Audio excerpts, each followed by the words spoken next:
Sirs classroom में एक मरतबा फिर खुशामदीद। हम आज पेपर का पैटर्न देख लेते हैं कि क्लास 9 की जो बायोलॉजी है, उसका जो पेपर आता है वो क्या पैटर्न होता है। यूजुअली मोर और लेस एक ही पैटर्न होते हैं, एक ही जैसे पेपर्स होते हैं सारे बोर्ड्स के। तो ये हम सबको कवर कर लेंगे इसमें, ठीक है। और दूसरा हम देखेंगे कि इनको अटेम्प्ट कैसे करना है, ठीक है। ये भी इम्पोर्टेंट चीज़ है। तो आगे चलते हैं। देखें, पहला जो पेपर का स्ट्रक्चर का पार्ट है वो है ऑब्जेक्टिव, जिसको उर्दू में मारूजी कहते हैं, जो कि एमसीक्यूज पे मुश्तमिल होता है। एमसीक्यूज मल्टीपल चॉइस क्वेश्चंस होते हैं, जो कि 12 होंगे और उनको आपने 15 मिनट में कंप्लीट करना है, ठीक है। तो ये तकरीबन 1 मिनट से थोड़ा सा ऊपर एक क्वेश्चन है, जिसमें आपने उसको पढ़ना है। उसके जो पार्ट्स हैं उनको आपने प्रॉपरली पढ़ना है और फिर अटेम्प्ट करना है। अब होता ये कि आपने पेपर खोला तो पहला क्वेश्चन बहुत आसान है। ओ भाई, मैं तो जीनियस हूँ। अगला क्वेश्चन पढ़ा तो वो 4 ऑप्शंस नहीं होते, 4 कंफ्यूजन्स होते हैं। तो आप कहते हैं जी, सबसे लंबा जो लिखा हुआ ना यही सही होगा। आगे आप कहते हैं कि इस पोर्शन को तो मैंने छोड़ दिया था। तो इन सब को कैसे टैकल करना है, आइए देखते हैं। फर्ज करें ये क्वेश्चन आ जाता है कि biology is the study of, ये जो है क्वेश्चन, इसको स्टेम कहा जाता है, ठीक है। इसको हम स्टेम कहते हैं। और जो 4 ऑप्शंस हैं ये नीचे, इनको ऑल्टरनेटिव्स कहा जाता है, ठीक है। और जो ऑल्टरनेटिव्स हैं इनमें से 3 डिस्ट्रैक्टर्स होंगे और एक आंसर की होगी, ठीक है। डिस्ट्रैक्टर्स आपको डिस्ट्रैक्ट करेंगे कि आंसर से आप परे हट जाएं, शैतानी काम है उसका। लेकिन आपने अपने कॉन्सेप्ट को यूज करते हुए राइट आंसर तक पहुंचना है। अब कैसे पहुंचना है, देखें। अगर सीधा सीधा क्वेश्चन है और आपको बहुत स्ट्रेट फॉरवर्ड क्लिक करके पता लग गया कि इसका आंसर क्या है, तो वो तो आप with in few seconds attempt कर लेंगे। जैसे ये इसका आंसर है सी। सी आपने एनसर्कल किया और आगे चले गए। अगर आपको कंफ्यूजन है, क्लियर नहीं है, एम्बिग्युटी है कि आप इस क्वेश्चन को अटेम्प्ट स्ट्रेट फॉरवर्ड सीधा सीधा नहीं कर सक रहे, तो उसका तरीका थोड़ा फर्क है, थोड़ा उस पर टाइम लगाएंगे। कैसे लगाएंगे? आपके पास 4 ऑप्शंस हैं, ए बी सी डी। अगर आप फर्ज करें तुक्का लगा देते हैं, तो ये आपके पास 25% चांस होगा कि आप वो तुक्का जो है वो ठीक हो जाए। 25% को बहुत अच्छा चांस नहीं होता। आपने फिर अपनी जो नॉलेज है, आपने बुक पढ़ी हुई है, जनरल नॉलेज भी यूज कर सकते हैं, लेकिन आपकी जो बायोलॉजी की नॉलेज है वो पहले आएगी। उसको यूज करते हुए आपने एक एक करके स्ट्राइक आउट करना है। फॉर एग्जाम्पल, इनके इस केस में आपको ये लगता है कि पहला तो है ही नहीं, आप इसको कट कर दें। अब आपके पास 3 ऑप्शंस रह गए, ठीक है। तो अगर आप अब तुक्का लगाएंगे तो 33% आपका तुक्का ठीक होगा। आप फिर उस पे गौर करें तीनों में कि उनमें से कौन सा ऐसा है जो नहीं हो सकता। आप फॉर एग्जांपल इस पे आ जाएंगे कि नहीं यार, ये भी नहीं है, मशीन्स भी नहीं है। अब आपके पास जो चांस है 50%। अब आप इन दोनों में फर्ज करें आप नॉट श्योर कि इनमें से कौन सा है। अब आप अपनी नॉलेज भी लगाएं कि क्या हो सकता है, कॉन्सेप्ट लगाएं क्या हो सकता है, उसमें मजीद आप इसको 50% को बढ़ा सकते हैं, ठीक है। तो ऐसे आपने इसको अटेम्प्ट करना है और this should not go more than 1 minute, ठीक है। वन मिनट से आपको ऊपर नहीं जाना है, ताकि आप सारे क्वेश्चंस को आप अटेम्प्ट कर सकें, एक ही क्वेश्चन पे ज्यादा टाइम ना लगे, ठीक है। और ये 1 मिनट काफी होता है। टोटल 15 मिनट में आपके एमसीक्यू का जो मारूजी पोर्शन है या ऑब्जेक्टिव पोर्शन है वो कंप्लीट हो जाएगा। आगे चलने से पहले सब्सक्राइब कर दें, बेल आइकन के बटन को भी दबा दें और लाइक भी कर दें। तो अब आते हैं हम सब्जेक्टिव या इंशाइया सेक्शन में, जिसमें शॉर्ट और लॉन्ग क्वेश्चंस होते हैं। तो अब तक हम पहला क्वेश्चन जो है आपके पेपर का वो कर चुके हैं, जो कि 12 एमसीक्यूज पे मुश्तमिल होता है और उसके 15 मार्क्स होते हैं। फिर क्वेश्चन 2, क्वेश्चन 3, क्वेश्चन 4, ये शॉर्ट क्वेश्चंस होते हैं। हर एक के 7 to 8 पार्ट्स होते हैं और उनमें से आपने कोई 5 अटेम्प्ट करने होते हैं, ठीक है। और हर एक के 2 मार्क्स होते हैं। तो टोटल मार्क्स हो गए 10 मल्टीप्लाइड बाई 3, 30। तो ये 30 मार्क्स का ये पोर्शन अटेम्प्ट करने के लिए आपके पास तकरीबन 60 मिनट्स होंगे, ठीक है।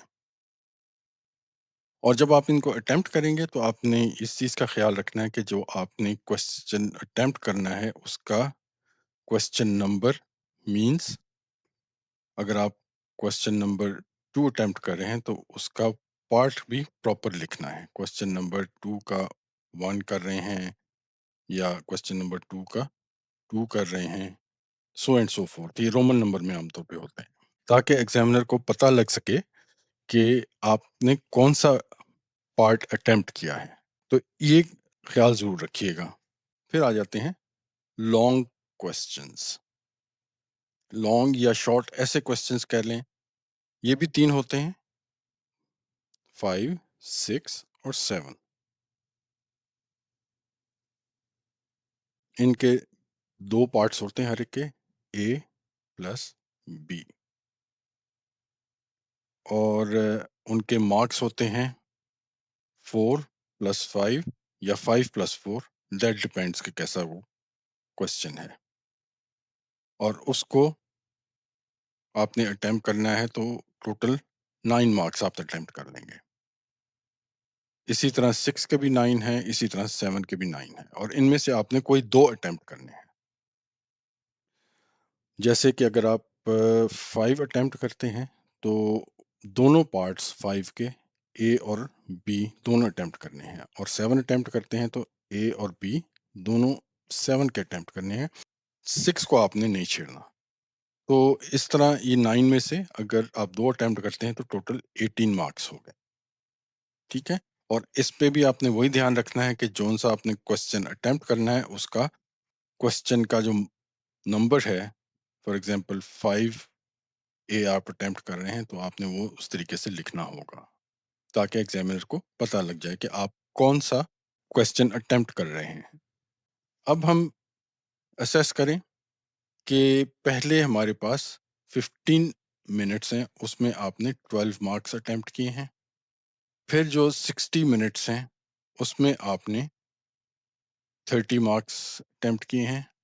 और बाकी के 40 मिनट्स आप लगा लें ये 18 के लिए, 40 40 मिनट्स इसके 18 के, ये आपने अटेम्प्ट किए हैं तो ये 18 मार्क्स के। तो टोटल आपने 115 मिनट्स आपने लगा लिए। टोटल आपके पास 120 मिनट्स होते हैं, तो बाकी 5 मिनट आप रीडिंग के लिए रख लीजिएगा। यहाँ तो ऑलरेडी आपके पास 3 मिनट्स हैं रीडिंग के, तो ये क्योंकि ये पेपर आपने वापस कर देना है, तो आप बाकी इसमें ये जो ये है पोर्शन 1 घंटा 40 मिनट, इसके अलावा आपके पास 5 मिनट होंगे कि आप प्रॉपर्ली रीड कर सकें पेपर। पेपर का स्ट्रक्चर हमने देख लिया। हम देखते हैं अब कि बायोलॉजी का जो पेपर है उसको अटेम्प्ट कैसे करना है, बायोलॉजी का पेपर हल करने का तरीका। तो आप अपना बायोलॉजी का पेपर खोलें और ऐसे खोलें जैसे कोई खजाना खोल रहे हैं। लेकिन हो सकता है कि आपको लगे कि अचानक लातीनी, यूनानी, बायोलॉजी, साइंसी सारे अल्फाज ने आपके ऊपर हमला कर दिया होगा, लेकिन आपने घबराना नहीं है। कुछ पॉइंट्स हैं, ये हम देख लेते हैं एक एक करके। रीड द पेपर केयरफुली, पर्चे को गौर से पढ़ें। अब पेपर को देखते ना रहें, इसे पढ़ें, वो सवाल भी पढ़ें जो आपको लगते हो ये किसी दूसरे सैयारे से आए हुए हों। जो स्ट्रक्चर किया है उसके अंदर हमने कुछ मिनट्स रखे भी हैं इस काम के लिए, तो वो भी आप उसका भी आप ध्यान रख लीजिएगा। फिर है अटेम्प्ट ईज़ी क्वेश्चंस फर्स्ट। ये एक इम्पोर्टेंट चीज़ है कि आपने जब पढ़ लिया सारा तो आप उसमें से टिक कर लें कि कौन से मुझे अच्छे आते हैं, तो पहले उनको अटेम्प्ट कर लें। ये आपका एतमाद बढ़ाएँगे। और अगर किसी जगह पे आप ये समझते हैं कि इसमें कुछ चीज़ ऐसी है जो कि मुझे अभी याद नहीं आ रही या और कुछ लिखे जाने की ज़रूरत है, तो उसके लिए थोड़ी-सी जगह एंड पे छोड़ दें। तीसरी चीज़ एक इम्पोर्टेंट है, वो है कि आपने जो क्वेश्चन के वर्ड्स हैं, कमांड वर्ड्स उनको कहते हैं, उनको आपने ज़रूर ज़हन में रखना है।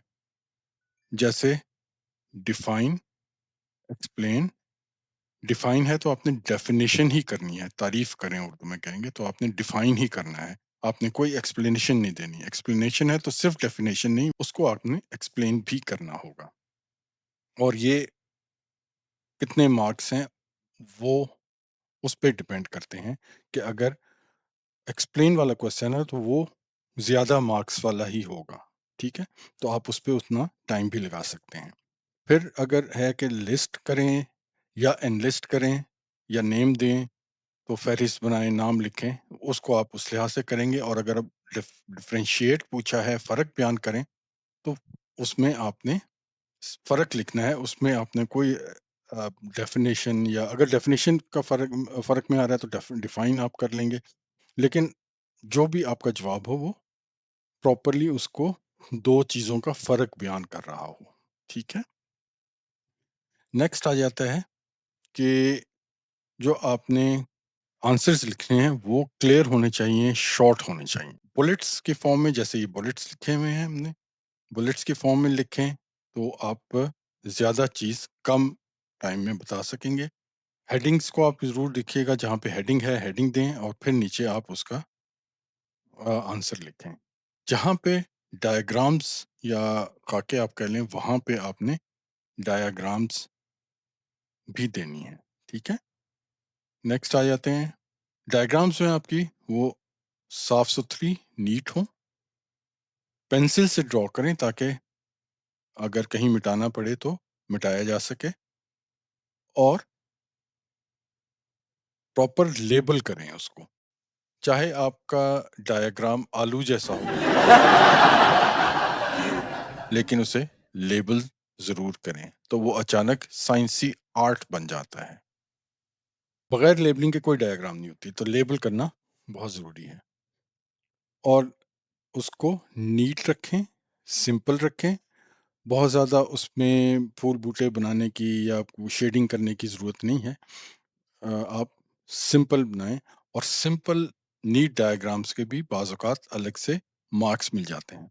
कुछ क्वेश्चंस होते ही सिर्फ़ डायग्राम्स के बारे में है, उसमें तो आपने बनानी ही डायग्राम है। कहीं पे दूसरा क्वेश्चन है, तो वहाँ पे अगर आपका ख़्याल है कि यहाँ पे कोई डायग्राम आपको आती है वो बनाने की, वो उसकी ज़रूरत है, तो आप सिंपली, नीटली उसको आप ड्रॉ कर दें। और फिर कीवर्ड्स जो हैं, साइंसी इस्तिलाहात, वो आपने उनका ख़्याल रखना है। जैसे फ़ोटोसिंथेसिस है, जैसे बायोलॉजिकल साइंसेज़ लिखना है, उसको आप उस तरीके से लिखें। जैसे ऑर्गेनिज़म्स है, जहाँ पे एनिमल का वर्ड यूज़ हो करना है। जैसे उर्दू में अगर आप देखें तो जानदार, जानवर, पौधे, नबातात, इस किस्म की जो इस्तिलाहात हैं, वो आपका जो पेपर है उसमें मैच्योरिटी दिखाती हैं, ठीक है? तो इनका आप ज़रूर ध्यान रखिएगा। और ये जब आप याद करेंगे तो उसमें भी ये आप याद करें। बीच में आएगा तो मैं भी आपको बताता रहूँगा जब आपके लेक्चर्स में। टाइम मैनेजमेंट हमने बता दी कि कैसे टाइम मैनेज करना है। वो जो टाइम है वो कोई हार्ड एंड फास्ट नहीं है, उसमें आप रद्द-बदल कर सकते हैं। अपने पेपर और अपने जवाब और अपने कंटेंट के लिहाज से, ठीक है? आपको एक खाका सामने दे दिया, उसको आप ज़हन में रखते हुए इसकी टाइम मैनेजमेंट करेंगे। फिर डिफ़िकल्ट क्वेश्चंस हमने जैसे कहा कि ईज़ी क्वेश्चंस पहले कर लें, डिफ़िकल्ट क्वेश्चंस हैं, उनके लिए आप जगह छोड़ दें या आप बेशक एंड पे कर लें। आप जब भी कुछ उसका लिख दें, तो फिर भी आप जगह छोड़ दें ताकि कोई बाद में अगर आपको याद आए तो वो आप उसमें लिख सकें। आखिर में आप अपना पेपर रिवाइज़ ज़रूर कीजिएगा। ऐसी गलतियाँ ना रह जाएँ जैसे दिल ऑक्सीजन पंप करता है। इन चीज़ों का ख़्याल कीजिएगा। रिवाइज़ करेंगे तो ये आपको फ़ायदा देगा। और फाइनल पेपर आपका जो एग्ज़ामिनर के सामने जाए, वो अच्छी प्रेज़ेंटेशन के साथ जाए जिससे देखते ही जो एग्ज़ामिनर है उसके ऊपर अच्छा इम्प्रेशन पड़ता है, तो वो फिर पॉसिबिलिटी है कि आपको अच्छे मार्क्स में से दें। ख़ास तौर पे इसमें हैंड राइटिंग बहुत इम्पोर्टेंट होती है, अच्छी हैंड राइटिंग से कि उसको पता तो चले कि आपने क्या लिखा हुआ है। This is how you should attempt. और होपफुली इस सेशन के बाद आपको ग्रास्प हो गया होगा कि कैसे आपने पेपर करना है। अब आप हमारे चैप्टर वाइज़ भी देखें। हमने चैप्टर्स के लेक्चर्स भी किए हुए हैं, उनके साथ-साथ उनके जो रिलेटेड क्वेश्चंस पिछले कुछ सालों के आए हैं, वो भी अटेम्प्ट किए हुए हैं, वो भी आप देख लें, उसमें भी आपको बहुत सारी चीज़ें क्लियर हो जाएँगी। तो जनाब, अगर आपने सब फॉलो कर दिया है, तो आप ना सिर्फ़ पेपर पास करेंगे, बल्कि एग्ज़ामिनर सोचेगा, भाई ये कोई जीनियस बच्चा है। तो अब आपको खुदा हाफ़िज़ कहते हैं। अल्लाह हाफ़िज़।